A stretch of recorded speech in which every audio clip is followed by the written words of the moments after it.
Today on the Moms Without Capes podcast, we have Sarah Byrne. Welcome to the show, Sarah. Hello, thank you.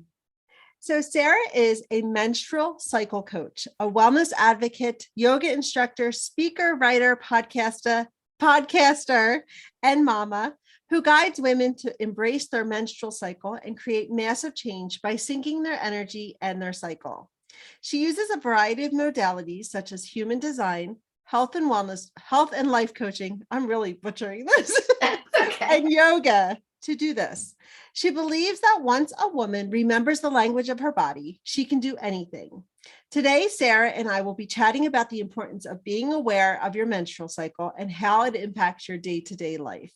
So, Sarah, before we dive into all of that, I want to dig a little bit into your journey and what brought you to be where you are today. So I guess it was probably around 10 years ago that I started on this journey. I've always struggled with my menstrual cycles. I've always had quite painful periods, migraines, fatigue, all of that. And, we're always taught, well, that's your lot in life. Like, get over it. You're a woman. You have to deal with that.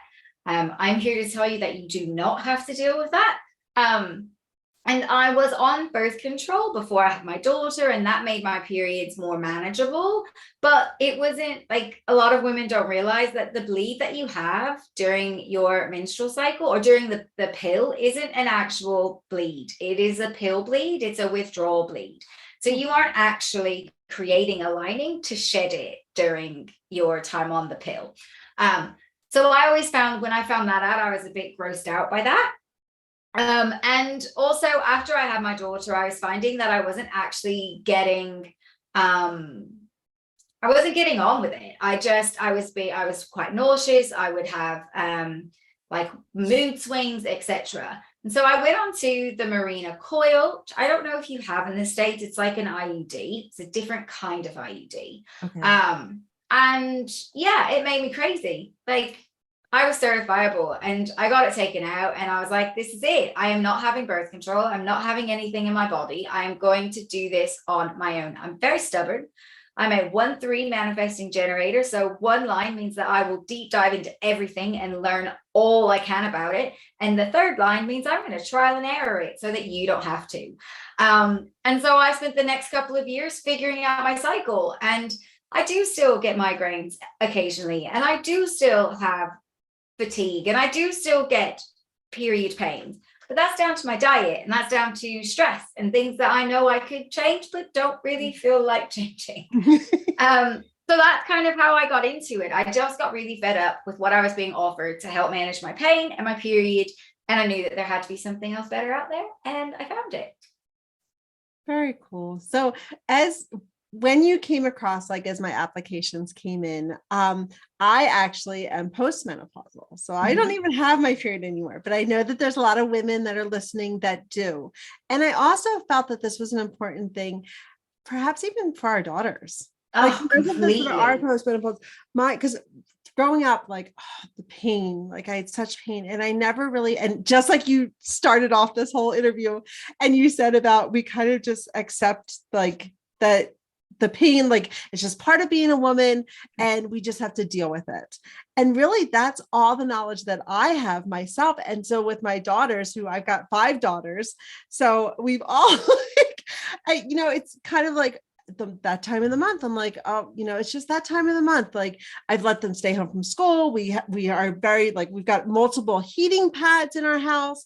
We're constantly, like, playing, like, let's just make it through and be the most comfortable. And I really never looked into other options. And now I've been seeing different things, like, how to make your cycle work for you and all of these things. And I'm like, like, what is that? So I really wanted to have you on here because I myself was very curious as to this whole idea of making your cycle work for you. And really, like, I've heard about, like, being more productive at certain times of your month. And, like, there's really a lot that goes along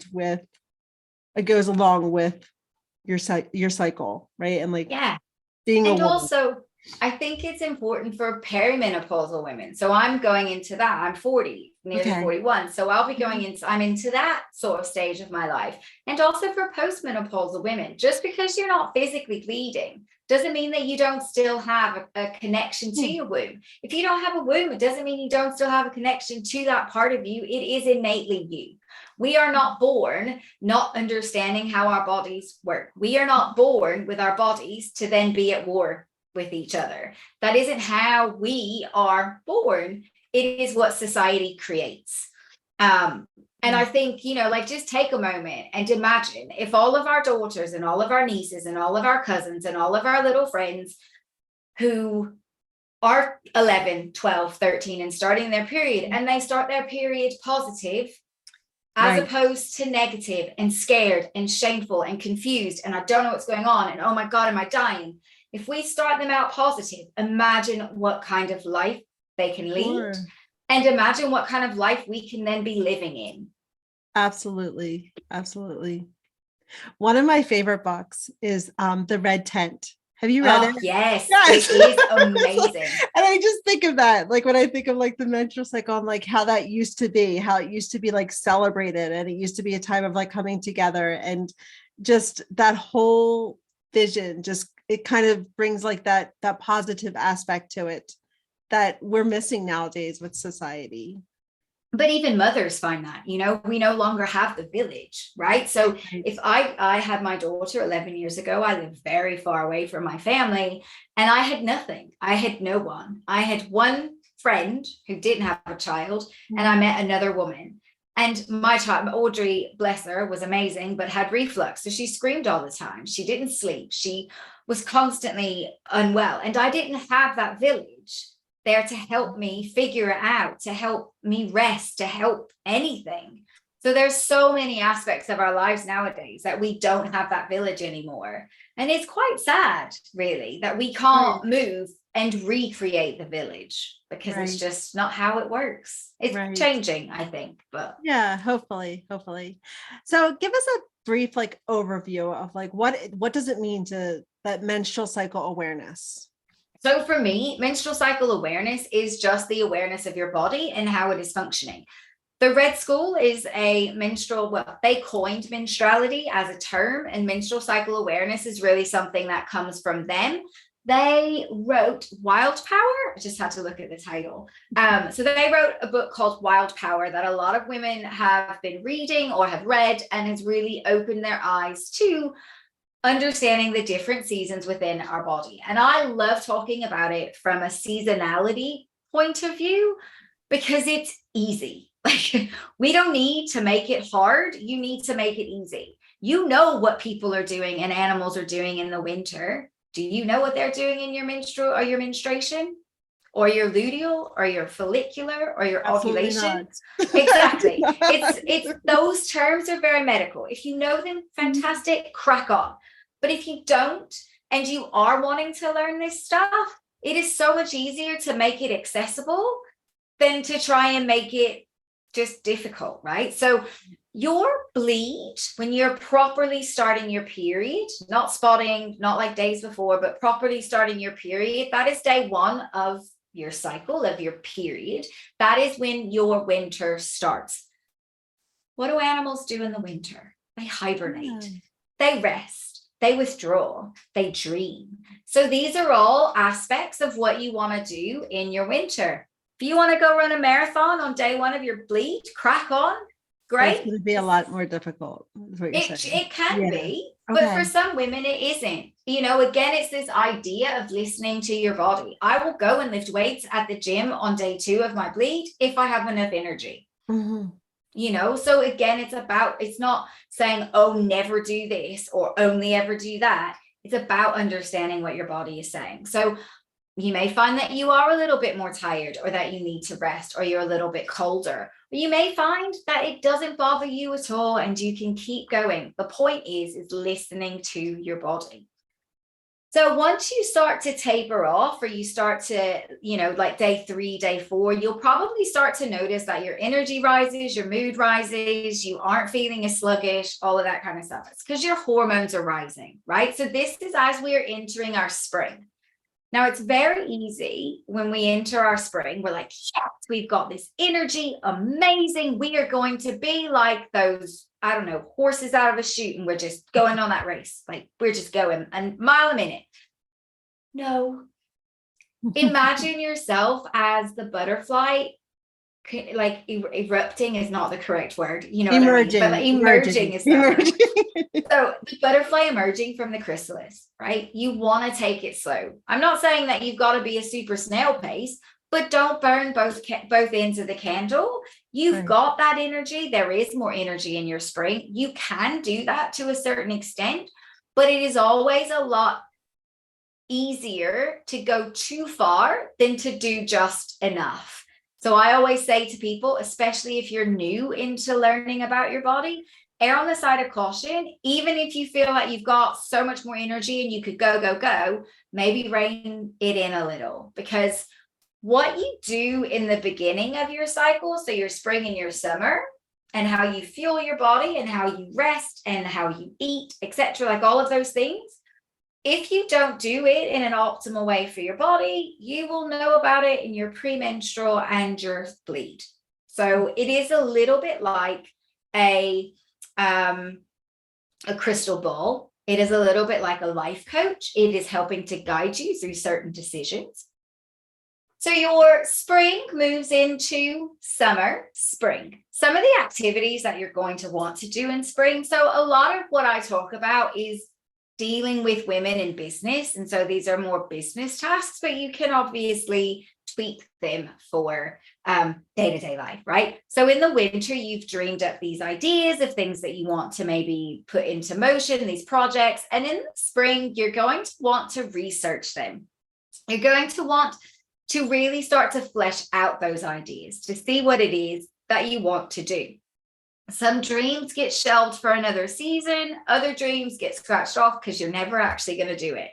You're quite prophetic in your winter. So do really use that time to listen to the cosmos above, you know, like listen, tap into what your body is saying. And no idea is too crazy. You may decide you don't want to do it. You may decide that you love it and that's what you go on with. So your spring is really working on researching and fleshing out these ideas. And if you are going to start a new hobby or something like that, a new habit, it is always really good to start it in your spring because you're more likely to stick with it. Okay. Yeah, so that's good information to know. It is really good information. Yeah. And you'll have a lot more energy than you did in your winter. So if you want to like cycle sync your exercises, which I don't personally do, and I don't really advise my clients to do that, but if you want to add an extra layer, then there are so many great things that you can do. But if I remember correctly, spring is when you're going to want to do like HIIT and cardio because you've got that energy to do that. So as we move into our ovulation, this is your summer. Now, what do you want to do in summer? You want to be seen. It's like your va-va-voom time. So ovulation, you're having an egg drop. The whole point, even if it is not your goal in life to have a baby, your body's goal in life is for you to fertilize that egg. So it really wants you to be social. It wants you to be seen. If you are if you're more introverted, say, this is a great time to plan to see your friends. This is a great time to go out for those dinners that you've not gone out for. If it's more of a business side, it's a great time to launch a product. It's a great time to be on podcasts. It's a great time to record videos, that sort of thing, because you want to be out there. Exactly. You are more likely, like I always know I'm hitting ovulation when I'm like, oh, I'm going to put my makeup on. Because I never wear makeup. So you're more likely to want to make yourself look more appealing to other people when it's your ovulation. Your face will also plump out in areas that it's not plumper to make it a more symmetrical face, to make yourself look more attractive to whatever to the opposite sex, so that you can is so interesting. fertilize your egg. I know, like the body is such a fascinating thing. You may also notice that if you don't fertilize that egg, that your hormones dip a little before they peak, they rise back up and level off. So you may find after ovulation some PMS like symptoms. So like I always find I'm a little bit more grumpy and I'm a little bit more sound sensitive after I've ovulated. Now, there is no scientific way to check ovulation unless you are tracking your basal body temperature. Mm-hmm. So doing something like the fertility awareness method, if you are looking for a fertility or a non-fertility, as in if you are trying to avoid pregnancy, then those are methods that you would want to utilize. It's also, I think, just knowing your body temperature and tracking it is really great as you come into perimenopause, because our cycles do become more irregular and more erratic. So even knowing if you have ovulated that month is a great tool. And just knowing what your body is doing on a day-to-day basis is just another data point in case there is something that you need to check out. Right. Well, because you had mentioned about being postmenopausal, and like you still have those cycles, even though you're not doing, like you're not bleeding. And so I feel like, would that be one of the only ways that you would be able to actually track your cycles if you're not having the bleeds? So typically when you don't bleed, so like you are postmenopausal, you aren't ovulating. So you would use the moon cycles actually. Okay. So okay. A full That's moon, a whole different podcast. That's a whole different episode. So you would do it like if you aren't, or if you are on birth control, right? And you want to track your cycle, then the full moon would be ovulation and your new moon would be your bleed. So you go from there and you start to track it and see if you can see any sort of consistency with it over a couple of months. Okay. So we have ovulated and we have not fertilized our eggs. So we are moving right along into autumn/fall, depending on where you are. Now, this is the longest period of your cycle. So for some, it's 2 weeks. For some, it's longer. For some, it's slightly shorter. Everybody's cycle is different. If it's 25 days, that's on the shorter side. If it's longer than sort of 32, that's on the longer side. So a normal cycle can range from 28 to 32, 34 days. Like it just depends on you, right? So as you move into your fall or your autumn, you will notice that you have a much bigger drive to just get stuff done. Like you just want to get it all squared away for when you have your bleed. Which would kind of be comparable to like the squirrels, like getting everything done and getting things ready and like more in that productive mode. Exactly. That is exactly what you're doing. So you're dotting your I's, you're crossing your T's, you're fleshing out or finishing fleshing out those projects that you want to do, or you are finalizing those projects, those contracts, all of those smaller, finer details. This is when you're doing those. You may want to batch cook some stuff so that you're not having to worry about it a couple of days during your cycle. If you want to declutter, this is the perfect time to get rid of stuff. You are not sentimental, like not sentimental at all. So if you want to Marie Kondo your house, crack on during this time because you will be all over it. Nothing is going to give you joy. Like you will just be like out. And then you roll back up into your winter. And so then in your winter, you are right back into that hibernation. But the beauty of it is that you will start to notice patterns. So I always tell clients to keep a diary, a journal. You can use apps. If you lose I use an app called Read Your Body. I dropped and broke my mobile. I didn't have my code. So then I lost a load of data because I didn't have my code. So if you remember your code, unlike myself, probably be fine. But Read Your Body is a great app that you can use, and it allows you, if you chart like your body temperature, it gives you a really clear chart. You can write symptoms and stuff, but you can also just use pen and paper. And the beauty is that after doing it for sort of 3-4 months, you can go back and you can start to see a pattern emerging, because we will have a pattern. Our bodies are not that out of whack all the time that there won't be a pattern. So that's a bit of a whistle-stop tour of what menstrual cycle awareness is. That was a lot of information, but it really painted that picture of why, the seasons that our own body goes through. So I loved all that information.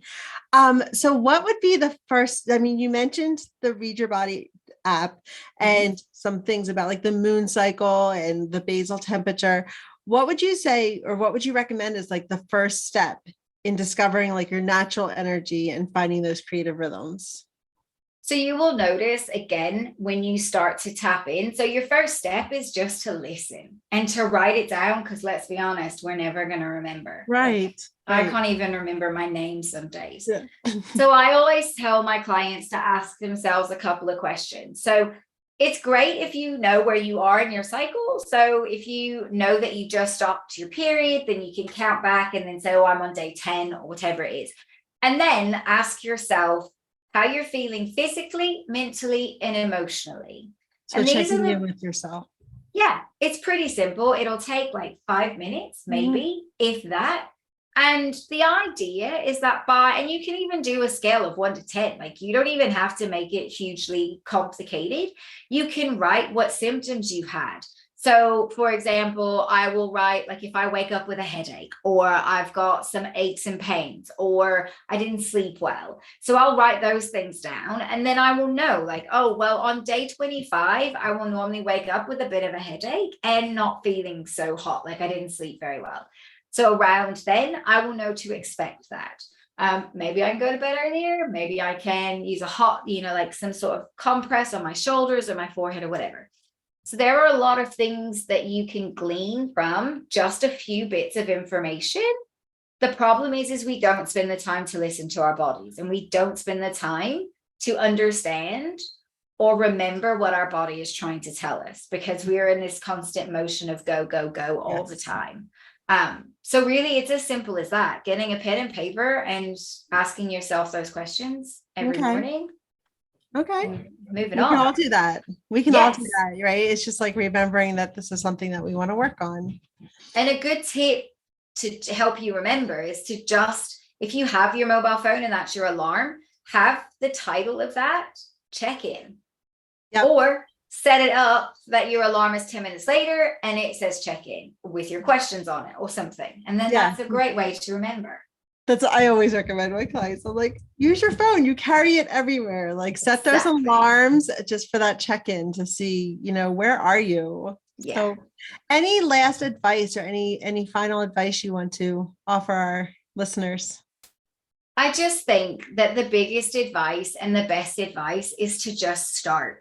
The idea of understanding your body does not have to be overwhelming. You are literally asking yourself a couple of questions, and you can say on a scale of 1 to 10 or 1 to 5, and the more you educate and have the knowledge for yourself, the younger generation and the younger girls in our life will only benefit from that. There has never been anyone to say that you've not benefited from more knowledge.